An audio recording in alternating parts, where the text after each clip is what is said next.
Hello students, आज हम start करेंगे कुछ इंपॉर्टेंट क्वेश्चंस की प्रैक्टिस। आपके बोर्ड एग्जाम्स पास आ रहे हैं तो हमें एनसीईआरटी से कुछ इंपॉर्टेंट क्वेश्चंस की प्रैक्टिस कर लेनी है। आज हम करने वाले हैं ह्यूमन रिप्रोडक्शन। ह्यूमन रिप्रोडक्शन से अब हम टॉपिक चूज कर रहे हैं स्पर्मेटोजेनेसिस। तो उसके कुछ क्वेश्चंस की हम यहाँ प्रैक्टिस करेंगे। तो let us start with this.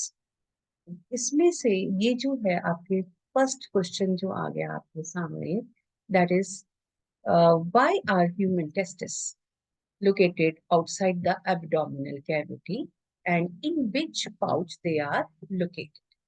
तो ये पूछता है कि कौन सी जो ये ह्यूमन टेस्टिस है कहाँ लोकेटेड है, क्यों ये एब्डोमिनल कैविटी के बाहर लोकेटेड है और ये किस पाउच में प्रेजेंट। तो आंसर क्या है? ये they are located outside the abdominal cavity because it helps them to keep them at a low temperature than the body temperature. तो ये टेस्टिस को एक मेंटेन करता है लो टेम्परेचर पे आउटसाइड द बॉडी। और ये लो टेम्परेचर किस लिए जरूरी है? स्पर्मेटोजेनेसिस के लिए जरूरी है। तभी तो स्पर्म बनेंगे जब टेम्परेचर लो होगा। और ये टेस्टिस एक पाउच में लोकेटेड होती हैं और उस पाउच को हम क्या बोलते हैं? स्क्रोटम। क्या बोलते हैं पाउच को? स्क्रोटम।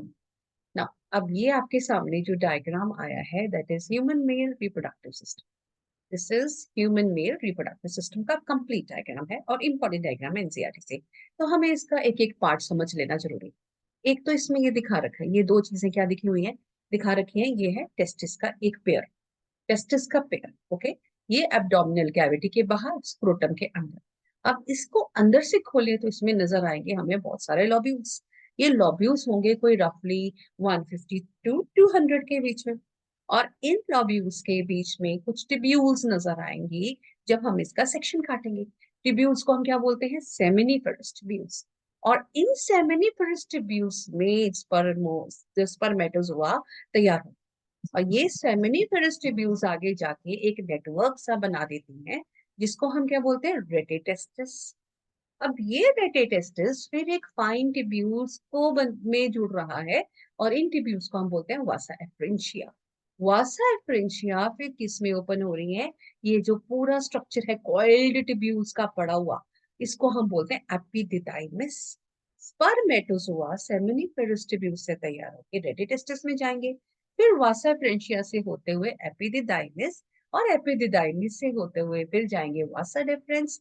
वासा डिफरेंस फिर आगे जाके किसको ज्वाइन करता है? यूरिथ्रा। अब आप देख रहे हो यहाँ पे तीन ग्लैंड्स भी पड़े हुए हैं। एक है सेमिनल वेसिकल्स, दूसरा प्रोस्टेट, तीसरा बल्बरी यूरेथ्रा। सबसे स्मॉलेस्ट ग्लैंड कौन सा है? Bulbourethral. लार्जेस्ट कौन सा है? Seminal vesicle. तो this is male reproductive system. अगला क्वेश्चन है, write the location and function of the following in the human testis: Sertoli cells and Leydig cells. Sertoli cells कहाँ प्रेजेंट है? Lining of seminiferous tubules। और क्या काम करते हैं? Nutrition to the developing sperms. Leydig cells कहाँ पे है? Interstitial cells spaces. Interstitial spaces क्या है? जो seminiferous tubules के बाहर की जगह है, वो जगह उसको बोलते हैं इंटरस्टिशियल स्पेसेस। और वहां पे क्या पड़े हुए हैं? ये लेडिक सेल्स। लेडिक सेल्स क्या रिलीज करते हैं? एंड्रोजन्स सिक्रीट करते हैं, एंड्रोजन्स बनाते हैं। और जो एंड्रोजन मेल रिप्रोडक्टिव सिस्टम में बनता है उसका नाम है testosterone. Right the function of seminal vesicle. हमने देखा था large glands, seminal vesicles. Seminal vesicles क्या प्रोड्यूस करते हैं? एक तरह का ये अल्कलाइन सिक्रीशन प्रोड्यूस करते हैं। कौन सी सिक्रीशन? Alkaline secretion. अब इस सिक्रीशन में क्या होता है बच्चों? प्रोस्टग्लैंडिन्स होते हैं, प्रोटीन्स होते हैं, फ्रक्टोज होते हैं। तीन चीजें होती हैं, prostaglandins, proteins and fructose. Fructose content जो होगा वो एनर्जी देता है spermatozoa. The high fructose content provides energy to the spermatozoa. और ये secretion 60 to 70% of the fluid which is found in the semen उसका हिस्सा बनाते हैं, उसका हिस्सा है। ठीक है, क्या बनाती है? 60 to 70% ऑफ द सीमेन।